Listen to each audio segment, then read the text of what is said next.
Thank you very much, Mr. Speaker. Mr. Speaker, I rise in support of the loan resolution to permit the Minister for Finance to borrow an amount of US $10 million from the Export-Import Bank of the Republic of China to finance the implementation of national development projects and initiatives. Mr. Speaker, our government inherited an almost bankrupt economy. The former administration engaged in massive borrowing to finance capital projects in an effort to try to win the general election. The public debt to GDP ratio increased from 60.4% in 2019 to 92.2% in 2020. The ratio fell slightly to 90.6% in 2021, and that's understandable because as the economy recovers, if it grows, then with the same level of debt, you will see an adjustment in a downward direction. This means, Mr. Speaker, that we have effectively no fiscal space available for further borrowing to stimulate national growth and development. But despite all the borrowing, the people of this country were not fooled by this expenditure designed to generate some type of pre-election boom and cause the UWP government to remain in office. A substantial amount of this expenditure was highly inefficient as proper analyses were not undertaken. Mr. Speaker, in almost all the cases, projects were awarded directly to contractors and did not go through the process of competitive bidding. This inefficiency in expenditure has resulted in wastage of resources, resulting in suboptimal outcomes for the sustainable development of St. Lucia. Mr. Speaker, having inherited the massive public debt burden, our government, led by this competent and experienced politician and economist, Honorable Member for Kaswis East and Prime Minister of St. Lucia, and they tell you the wise men came from the East, immediately he developed a financial plan to stabilize the economy and the public finances of this country. Unfortunately, our economy has been hit by another huge external economic shock arising from the Russia-Ukraine war. Mr. Speaker, this external shock has seen oil prices skyrocketing to over $100 per barrel. This oil price shock, coupled with the global supply chain bottlenecks, have resulted in a huge increase in inflation. Mr. Speaker, economists are now referring to the current economic situation as stagflation, that is, stagnation combined with inflation. In an effort to ease the pain of inflation, this government, under the competent leadership of the member for Kaswis East and Prime Minister, has had to heavily subsidize LPG and collect little or no revenue at this juncture on fuel to keep those prices as low as possible. Mr. Speaker, this has resulted in a substantial loss in revenue. In addition, government continues to subsidize flour, rice, and sugar to keep those prices as low as possible.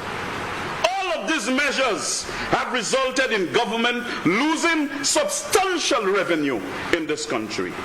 Notwithstanding these adverse economic shocks, our government is exploring innovative financing strategies to implement projects that are critical to the growth and development of our country. Mr. Speaker, the financing of the budget for fiscal year 2022-2023 relies heavily on grants and concessional funding for capital expenditure, as these financing mechanisms have the least impact on our debt servicing capacity. Mr. Speaker, this proposed new borrowing is in line with the government's financing strategy to implement projects that will contribute to economic growth and national development, without imposing a burden on our public finances.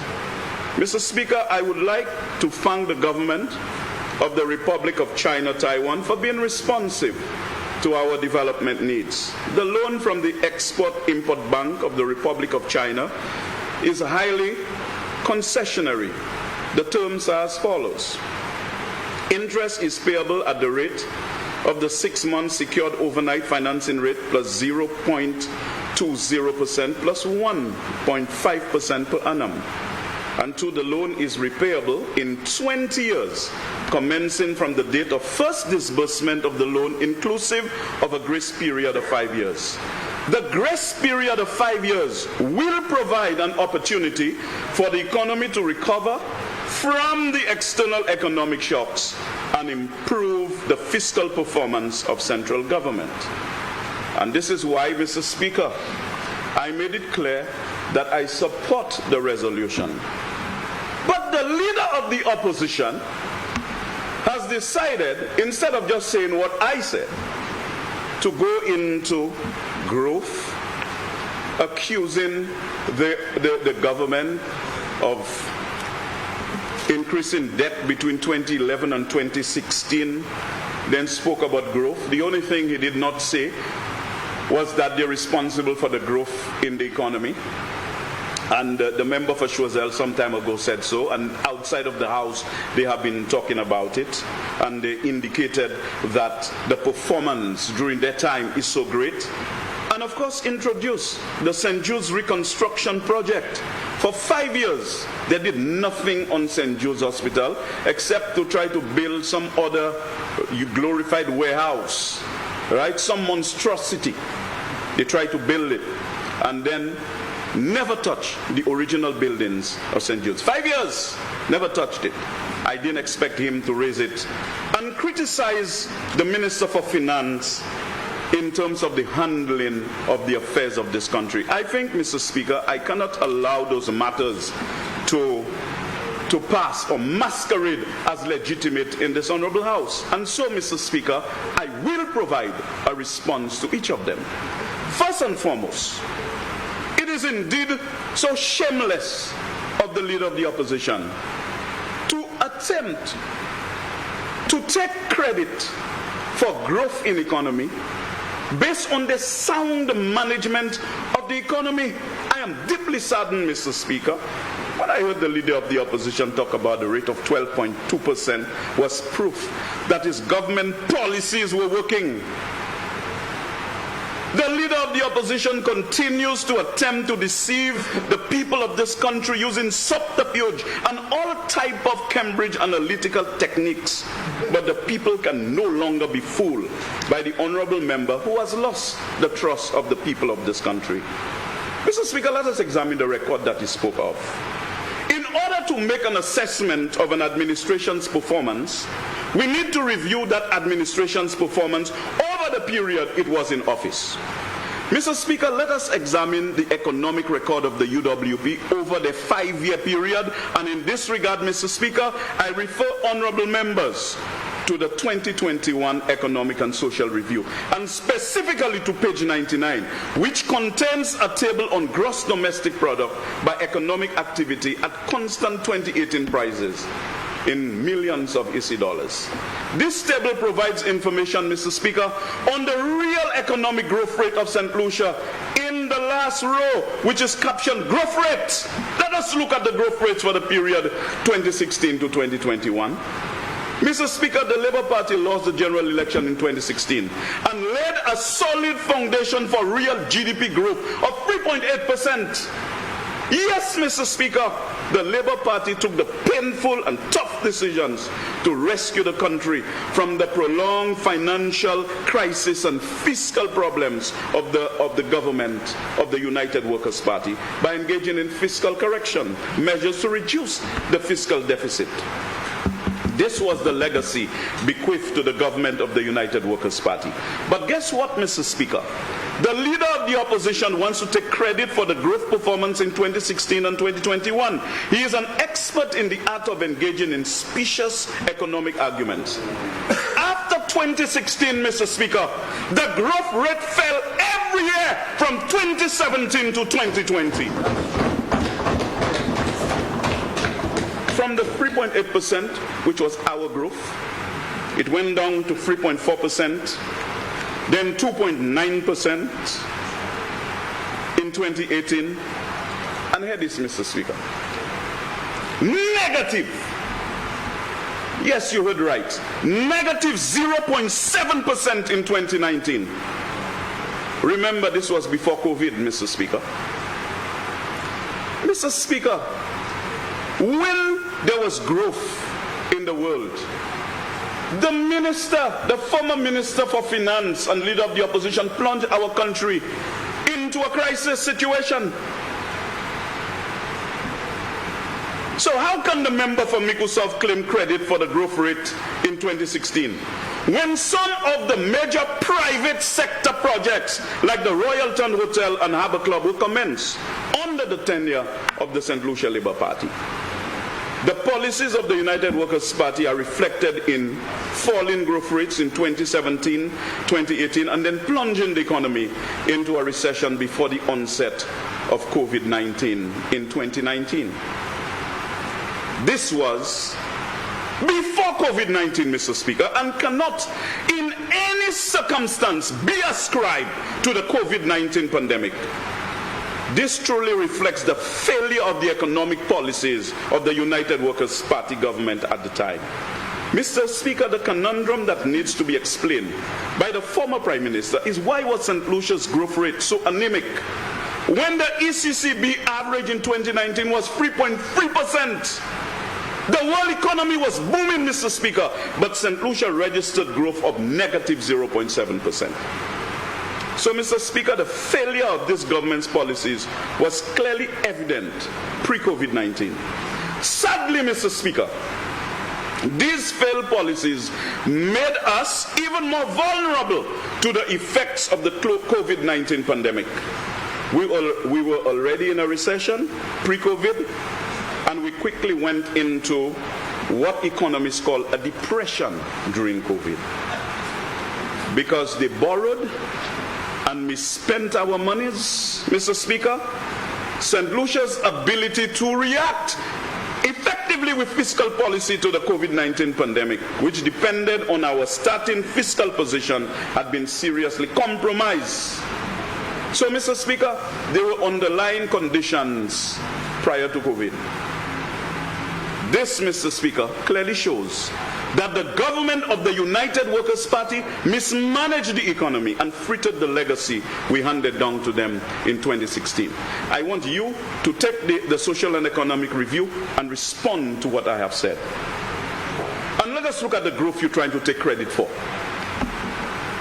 Mr. Speaker, the member for Miku South is now looking to take credit for the 12.2% growth in 2021, following the very steep contraction of 24.4% in 2020 under you.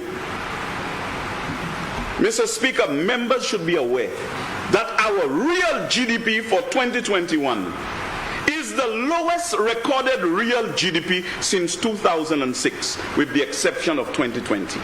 I repeat, members should be aware that our real GDP for 2021 is the lowest recorded real GDP since 2006, with the exception of 2020.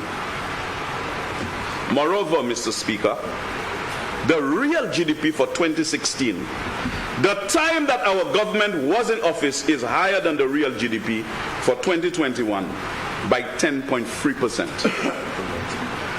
The member for Miku South should know that statistical analysis is not the same as economic analysis. So, Mr. Speaker, let us dig deeper into the numbers to understand the sources of growth in 2021. In this regard, Mr. Speaker, it is also the case that the recovery rate of 12.2% must be viewed within the context of a massive contraction of 24.4% in the previous year. In other words, Mr. Speaker, a 12.2% growth rate may sound impressive at the surface, But when viewed against the massive contraction in the previous year, there is nothing extraordinary about this growth rate. Now let's look at the sources of growth. A cursory look at the growth rates that contributed most significantly to the recovery in 2021, Mr. Speaker, and I refer to page 100. Table showing gross domestic product by economic activity at constant 2018 prices, rate of growth. In that table, Mr. Speaker, we can see the major factor accounting for the recovery in the growth in accommodation and food services, recording a whopping growth rate of 66.8% in 2021. It is also noted, Mr. Speaker, that the accommodation and food services sector accounted for 14.7% in 2021, the largest contributor to GDP. The next question we need to ask, Mr. Speaker, is what contributed to this significant growth rate? And in this regard, I refer to page 20 of the 2021 Economic and Social Review. And specifically,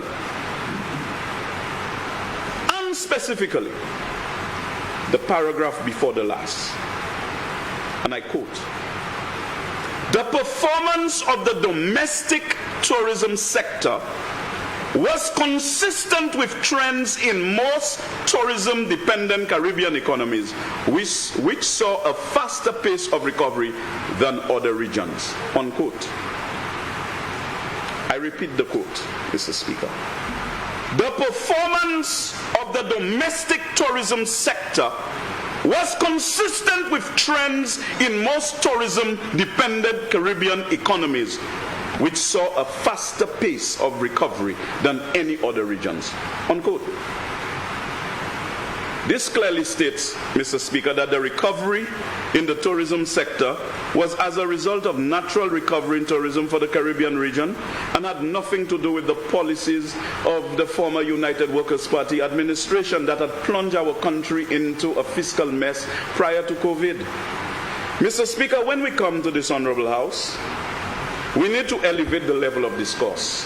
Mr. Speaker, on a point of order, the member is misleading. Just a minute, members. I have to keep reminding you, on a point of clarification, you wait as to whether the other member yields. Speaker, the member is misleading the House. I'm not asking for a point of elucidation. Your point of order? Yes, Mr. Speaker.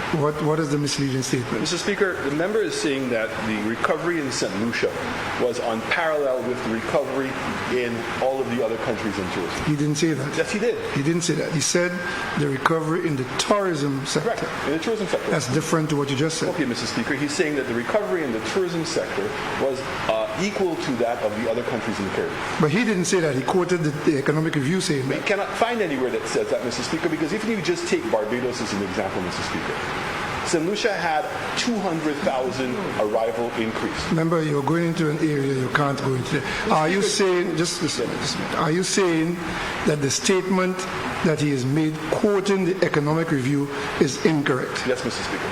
Right. Then, Mr. Speaker, that would be your point of order, member. Would you care to respond to that? Mr. Speaker, let him take the socio-economic review. No, actually it works the other way, member. Okay. You have made the statement, you have to provide the source. Okay. But it is in the socio-economic review. Well, now, you see, you can make it, we're not going to go into a debate on that. I'm not going to debate with the honourable member. Member, you will make available. I will make available at the appropriate time, but I'll continue navigating this. In fact, I suspect we can get a copy downstairs. Yes, maybe Parliament can get a copy. We'll get to the bottom of it, member. Thank you. We're not debating that. We're debating what contributed to the growth.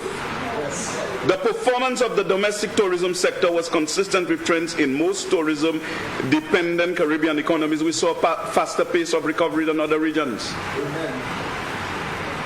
Mr. Speaker, transport sector. The second largest contributor to GDP growth was the transport sector, which grew by 27.5% in 2021. I refer honourable members again to page 100 with most of that growth coming from road transport, 29.8%. Maybe the leader of the opposition, instead of trying to interrupt my contribution, he should probably stand and explain what he did for transport sector to create growth in the economy, because you are trying to take credit for growth in the economy. Construction, very good. I wish to now focus on construction, the sector which the member spent a great deal of money on to stimulate growth. Mr. Speaker, that sector grew by 20% and accounted for 4.9% of GDP. Contrast that, Mr. Speaker, with tourism share of 14.7%. And of course, the Prime Minister was right when he accentuated quality of growth. And let's examine that.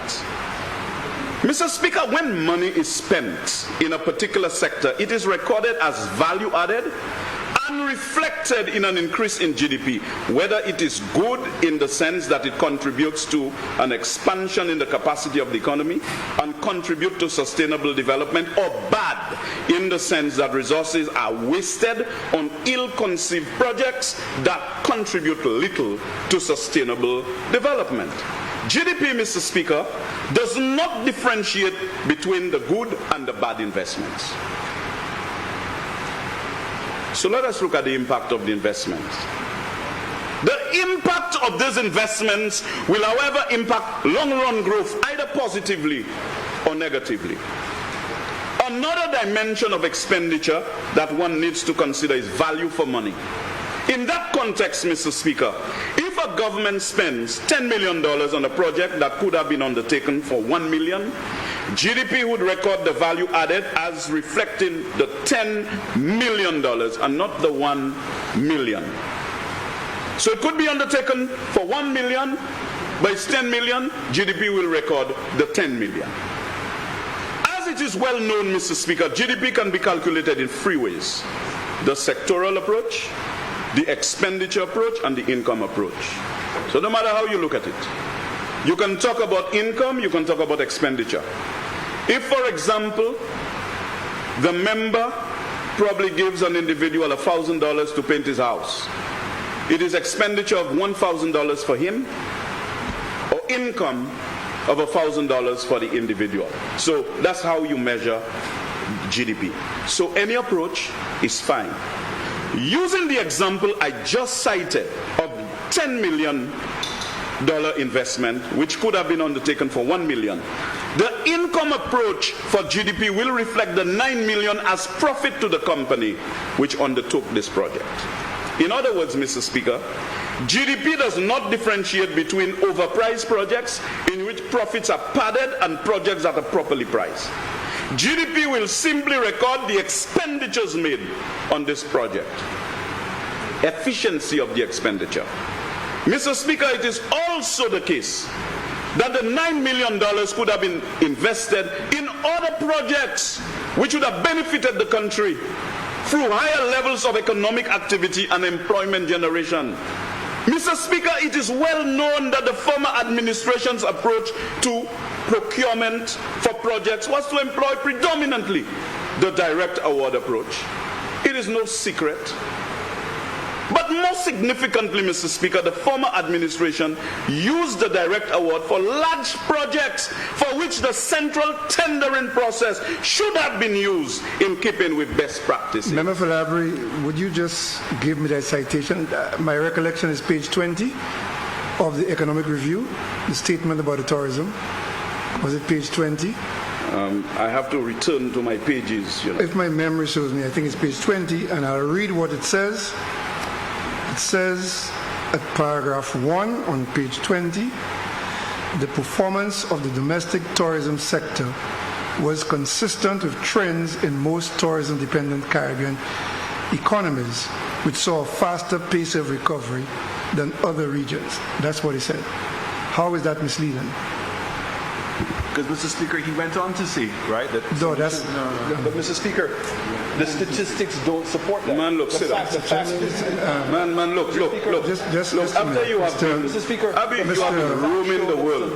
You come in this house and stop this presentation by quoting the Social and Economic Review. Caribbean. Member for Labrador, just hold a minute. Member for Mico South. You stood on a specific point of order. I did. You said you looked into yours and you could not find it. These were your words.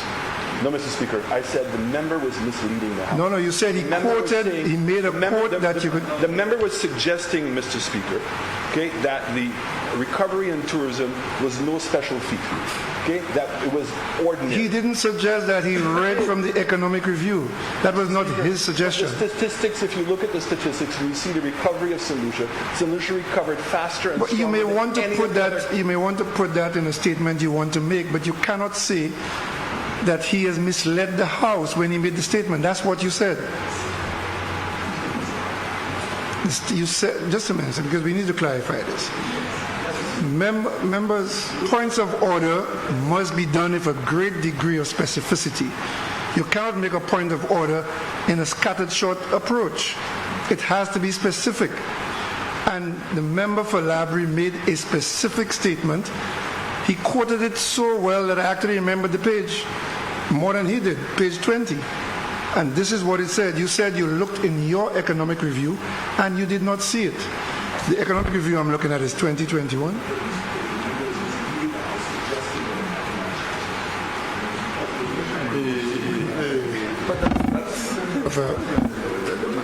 That's inferential. You see, you had all the opportunity in the debate on the estimates and on the policy debate to come and debate those things. You choose to be on vacation all over the place and then you want to interrupt my presentation. Unless you have a point of order which is relevant and you can ground it in the standing orders, do not interrupt my presentation. Because I think the standing orders did make it very clear that a member must be heard in silence. And I took my time to ask for the floor, and I'm on the floor of this chamber, addressing myself very seriously to the issues of the people, Mr. Speaker. And I want to return to the paragraph that I just read, Mr. Speaker. I said it was well known that the former administration's approach to procurement for projects was to employ predominantly the direct award approach. But more significantly, Mr. Speaker, the former administration used the direct award for large projects for which the central tendering process should have been used in keeping with best practices. But, Mr. Speaker, the former government was a stranger to best practices, as there was greater interest in providing padded contracts to the favored contractors in which there was little oversight by the technical agencies. Direct awards. As our government has repeatedly stated, Mr. Speaker, direct awards should be used in cases to deal predominantly with emergency situations. In a nutshell, Mr. Speaker, a high growth rate in construction GDP tells us nothing about the efficiency of the investment. It is also clear, Mr. Speaker, that the former administration was not interested in getting the best value for money for the taxpayers, as the MO was to use questionable direct award methods. It is clear, Mr. Speaker, that many of the investments made by the former government were inefficient, wasteful, poor value for money, and designed to favor what we called at the time the FFF, friends, family, and undeserving foreigners. So, Mr. Speaker, while these projects contributed to increasing GDP, these were poor investments in the sense that there was considerable waste. The expenditures were inefficient and contracts were not tendered out, resulting in worse practices in procurement. You know, a fact which is not subject to debate or compromise, not even the best political liar can refute what I have said. Mr. Speaker, the Prime Minister and Minister for Finance mentioned, and not too long ago, in the budget, the questionable practices and mismanagement of some of the largest projects that were being implemented in this country. These include the John Compton Dam, in which the government implemented the project in a manner which was contrary to the best advice given by the Caribbean Development Bank and the project consultant. HIA terminal building. It gets even worse, Mr. Speaker, when we heard that the former Prime Minister and Minister for Finance was giving directives on technical matters like the location of the terminal building, which resulted in the cost of piling increasing from $4.8 million to $48.8 million.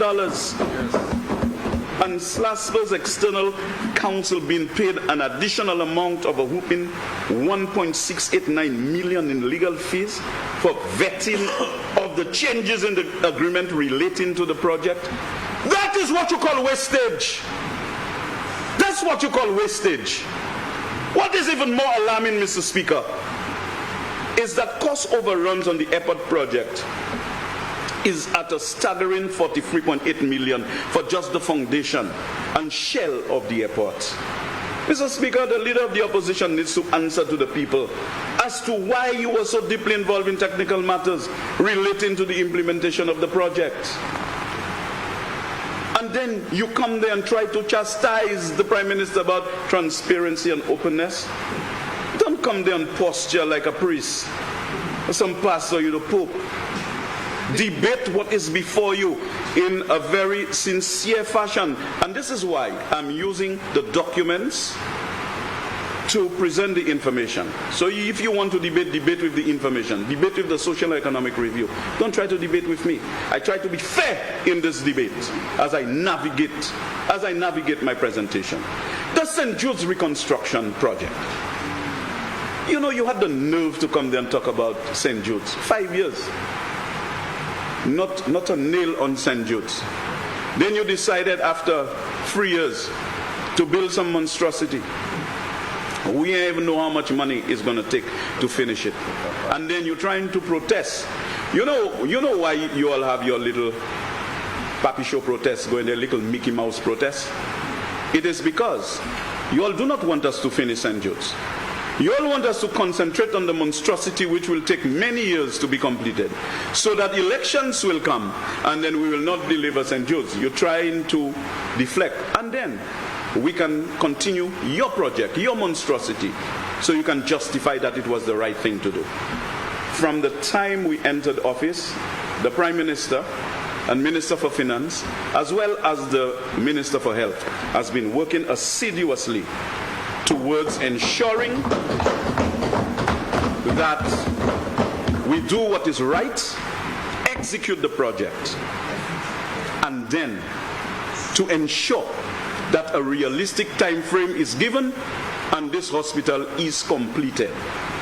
Now, I have never made any pronouncement about completion of any project, and I'll do it this time. The only way that the hospital will not be finished before the end of our term is if they will end before our term has ended.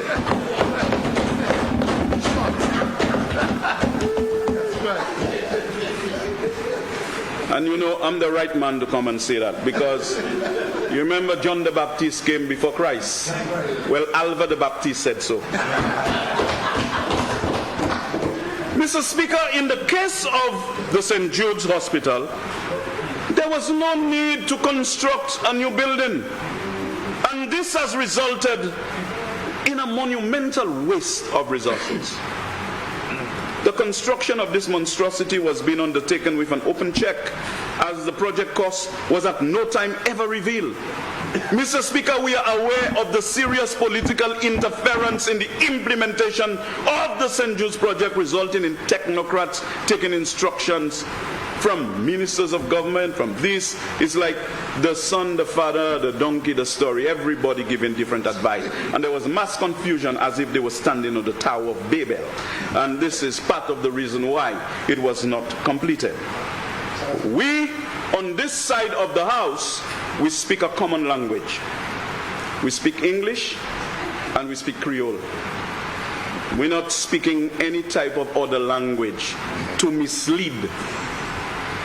We are going to complete the St. Jude's Hospital. Mr. Speaker, the St. Jude's Hospital project remains dear to the heart of the people of the South, and no doubt to the entire population of St. Lucia. This project, which was substantially complete when we left office, was neglected for over 3 years, and then grossly mismanaged by the last administration, not the existing site, but some other monstrosity. The technical audit report was never made public by the former government, indicating that they had something to hide, and so it proved, Mr. Speaker. I have been reliably informed that the consultant who undertook the technical audit did not contract former project manager, the individual who had the most knowledge of the project and who was dismissed by the former UWP administration. Notwithstanding this, Mr. Speaker, the consultant outlined a plan of construction completion and estimated that the cost was $82,600,506.57, a cost we believe was grossly exaggerated. Instead of completing the project as per the technical audit, the last administration took a political decision to construct a new hospital and engage in a massive wastage of resources. This monstrosity, which has already cost the taxpayers over $100 million, is only partially complete and will require most probably another $100 million to complete. It is something that I said last year during the budget presentation. Because when I look at it, I'm no technical man, but I could see this thing was a monumental problem. There were also very serious allegations relating to inflated costings and misallocation of resources, and it was properly ventilated in this chamber. It is to be noted that the last government paid $1 million for the technical audit, Mr. Speaker, in keeping with the recommendation of the committee. That is the committee that they gave the $1 million to complete the audit. I'm saying, in keeping with their recommendation, this government has decided to complete the former buildings that were being constructed under the original project. Over $100 million has been wasted on a project that was not necessary, Mr. Speaker. This is painful, Mr. Speaker. The citizens and the employees of the St. Jude Hospital have endured a lot and continue to be housed in suboptimal conditions. Our government is committed to ensuring the completion of the St. Jude's Hospital in the quickest time. Mr. Speaker, the people of the South have endured a lot, and our government commits to completing this hospital at the earliest. And that's the bottom line. We don't need nobody to protest. We don't need no pressure from anybody. We know exactly what to do. We know exactly what to do. And this is what we have been doing every single day. St. Jude's Hospital, from the Prime Minister and from the Minister for Health. Every single day. And preparations are in place. And very soon, we shall set in motion our plans. Shovel-ready projects. You know, you sit there and say, oh, construction. This government then gave a new meaning to the term shovel-ready projects. And in this regard, Mr. Speaker, I refer to the work on the so-called scandalous 4-lane highway extension in Rodney Bay. We have now discovered that this project was proceeding without any designs. It was awarded to a favorite contractor, and there was little supervision and oversight from the official Department of Infrastructure. And I mean, you come here and talk about transparency and openness. In an effort to prevent the hemorrhaging of millions of taxpayers' resources, our government has decided to take appropriate action. It is so sad to see the millions of dollars that have been siphoned away from taxpayers into projects which add little to future economic growth and development. And today we are doing the direct opposite. We have come here to borrow, to invest in what matters to the people of this country by putting people first, not horses and not FFM. The term shovel-ready project was given a new meaning, Mr. Speaker, as I said, awarded by direct awards with very little rigorous cost-benefit analysis undertaken for these projects. And the rest is history, Mr. Speaker. And then I come to the public debt Mr. Speaker, I wish to turn to the issue that the leader of the opposition and former Prime Minister was so, forceful on. Talk about our debt record versus his debt record. Let's look at it again. The former administration continues to peddle mistruths and again using Cambridge Analytica subterfuge to give the impression that our government was responsible for the growth in public debt and that the former Prime Minister and Minister for Finance was a fiscal hawk. Let us examine the facts. And in this regard, I invite honorable members to refer to page 126 in the 2021 Economic and Social Review, so that we can compare the respective records of our government and the UWP government during their respective terms in office. Mr. Speaker, the Labour Party assumed office on November 30th, 2011, and therefore its record on public debt can be assessed over the period 2012 to 2016, as it demitted office on June 6, 2016. Over that period, Mr. Speaker, the total public debt measured as official public debt, and I refer to row 2 in the table, Mr. Speaker, increased from 2.64 billion in 2012 to 3.07 billion in 2016. From 2.64 billion in 2012 to 3.07 billion in 2016, an increase in the public debt of $430 million. $430 million. Now let us examine the record of the United Workers' Party on public debt over the period 2017 to 2021. The public debt increased from 3.18 billion in 2017 to 4.14 billion, an increase of 960 million, or close to $1 billion, Mr. Speaker. Again, a fact which is not subject to debate nor compromise, and not even the best political liar can refute. This clearly shows, Mr. Speaker, that the UWP government borrowed more than double the amount the SLP government borrowed during their respective terms in office. Mr. Speaker, these are the facts. And no amount of Cambridge Analytica mind-bending spin and propaganda can alter these facts. You see, you can bring new perspectives to the events of the past, but you cannot engage in revisionism. And bringing a new perspective to the events of the past is okay, because it's the very lifeblood of historical understanding. But you cannot erase what is factual. In contrast to the pronouncement of reducing borrowing, the former government has engaged in a mad frenzy of borrowing. They engage in a mad frenzy. According to the ECCB, the total disbursed outstanding debt increased by 12.4% to 3.9 billion at the end of 2020, and St. Lucia accounted for 40% of the increase in the stock of public debt for the ECCB countries in 2020. And this had resulted to the debt to GDP ratio climbing like a homesick angel during the former administration time.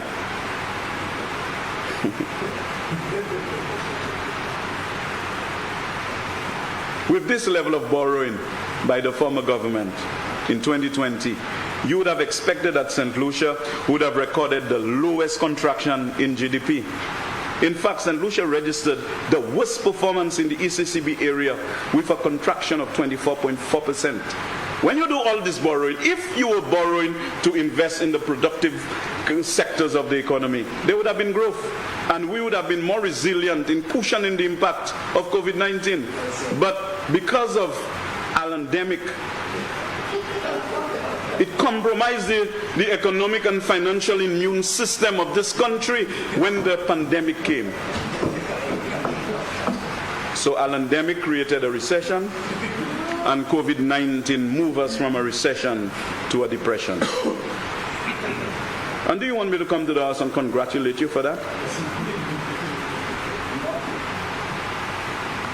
Mr. Speaker, we are living in uncertain times, and according to the IMF, its World Economic Outlook, April 2022, the Russian invasion of Ukraine will result in a significant slowdown in global growth in 2022.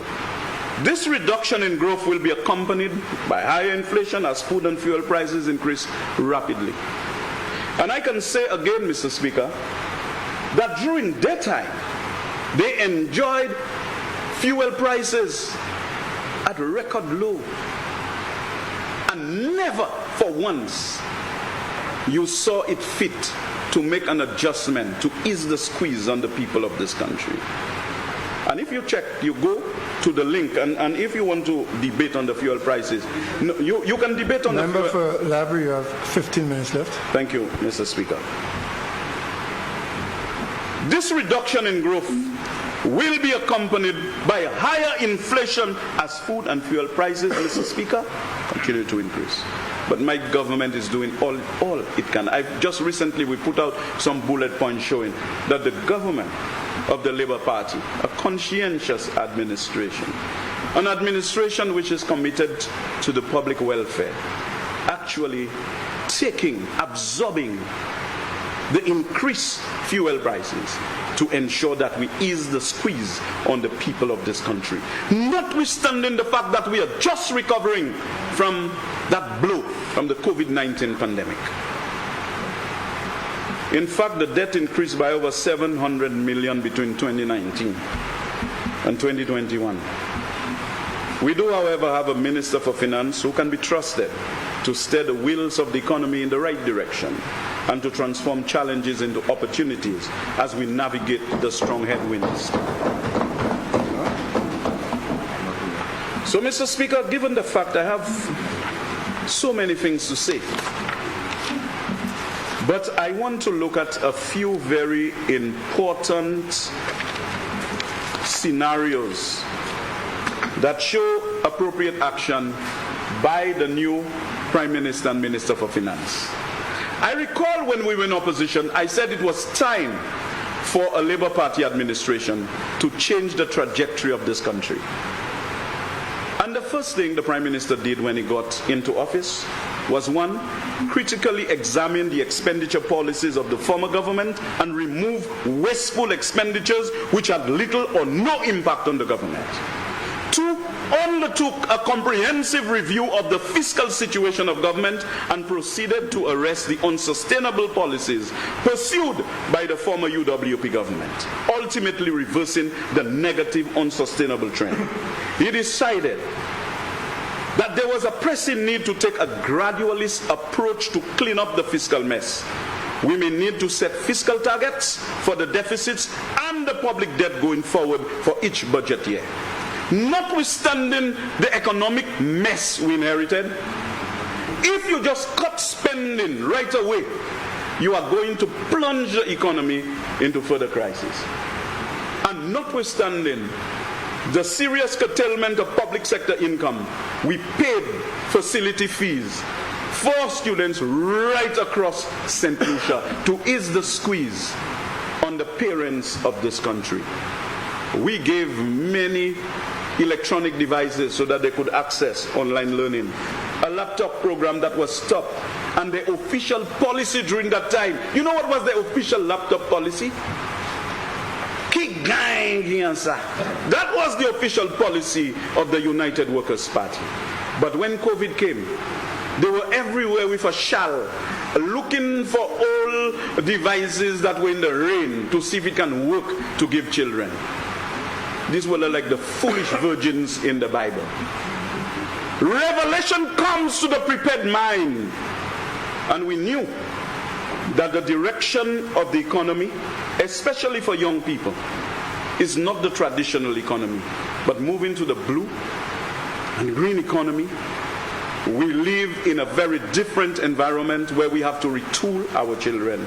And interaction with technology is a necessary precursor to going there. We have an old system pregnant with a new one. And youthful energy will be the midwife to give birth to that new dispensation. And this is why this Prime Minister accentuates the youth economy.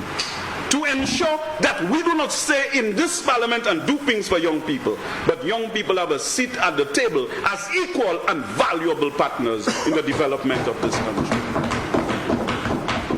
Mr. Speaker, I know time and strict relevancy will not permit me to continue navigating this very important subject, but I want to end on the note of sustainability of the budget. That's to show you the actions taken but we are borrowing in the context of a budget that was recently passed. That's what we are doing.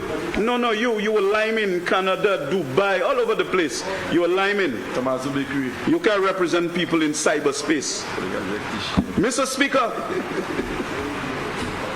we just saw the Prime Minister deliver a budget, and the budget is the blueprint that will guide everything we do. We ain't borrowing in isolation. Do you know what the appropriation bill is? The budget defines the scope and purpose of government.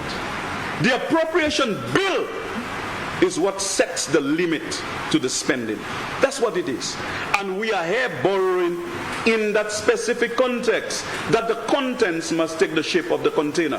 Simple as that. You talk about budget, like you're surprised. What do you think we Vitivai like you, that came to the house and borrow, which had nothing to do with the budget that you had? Huh? Yeah, the budget.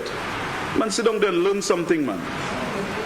Mr. Speaker, and I want to refer to the budget estimates to show you how the trajectory has changed, notwithstanding having the biggest budget in the history of this country. The budget estimates provide the projections for current expenditure and recurrent revenue for fiscal year 2023-2024 and 2024-2025, respectively. Last year, when I addressed myself to the projections, I did it in the budget that was presented by you. And this year, and I showed what the trajectory was going to be. And in this regard, Mr. Speaker, I refer honorable members to Roman numeral page 7 for recurrent revenue projections and Roman numeral page 10 for recurrent expenditure projections. In the current budget, the estimated recurrent balance, which is equal to recurrent revenue less recurrent expenditure, is estimated to be a deficit of 309.8 million.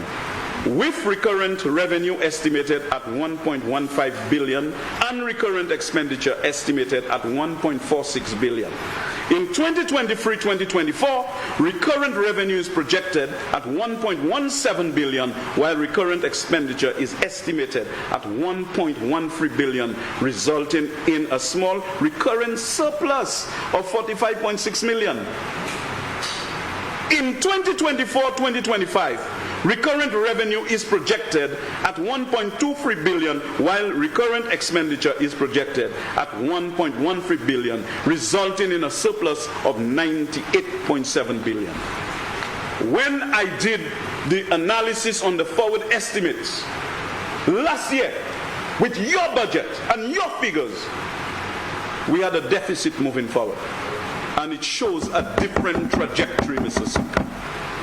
And the Prime Minister drew in his policy statement. When he presented, he did say, based on the changing circumstances, we may have to come back to Parliament to make certain adjustments. Now, that's a prudent leader.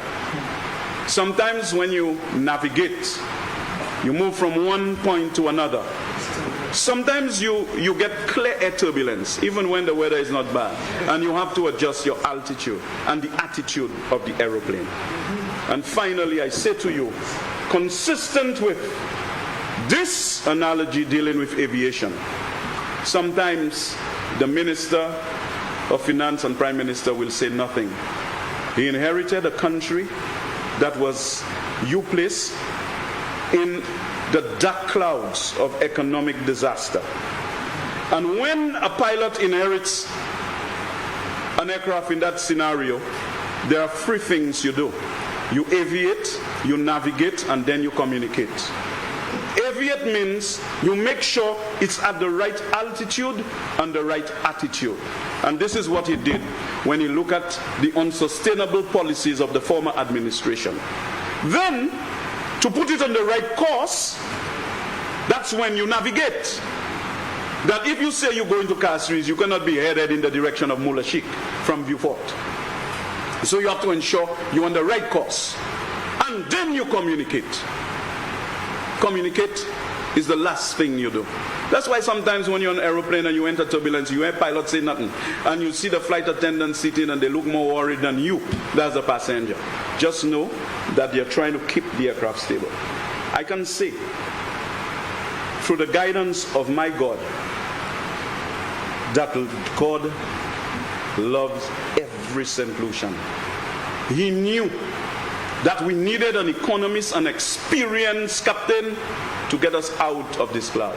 And he gave us the honorable member for Castries East as Minister for Finance to keep this thing floating. If you, honorable member, was the Minister for Finance, we crashed a long time ago. And I really thank God for allowing him to take over the wheels. And of course, we must continue to give him the support. My sole purpose is to ensure that we navigate out of this turbulence successfully, to deliver more to the people of this country. And so, Mr. Speaker, in closing, I support this resolution because we are on the right trajectory to develop this country and to deliver to the people of this country in keeping with our theme, putting people's first. May God continue to bless you.